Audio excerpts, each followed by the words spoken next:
చేర్చే వరకు పోరాటం ఆగదని రాష్ట్ర ఐక్య వాల్మీకి బోయ పోరాట కమిటీ అధ్యక్షులు వాల్మీకి బి లక్ష్మణ స్పష్టం చేశారు.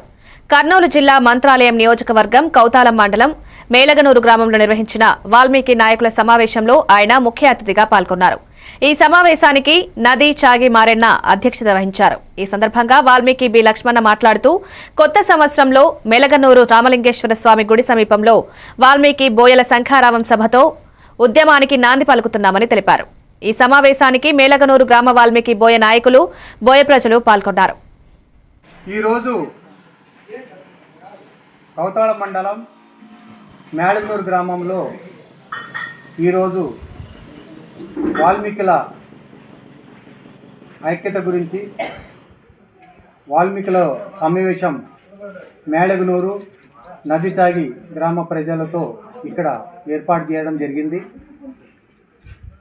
దీని ముఖ్య ఉద్దేశం ఈ మేలగనూరు రామలింగేశ్వర స్వామి గుడి దగ్గర ఈరోజు ఇంతటితో విరమిస్తుంది.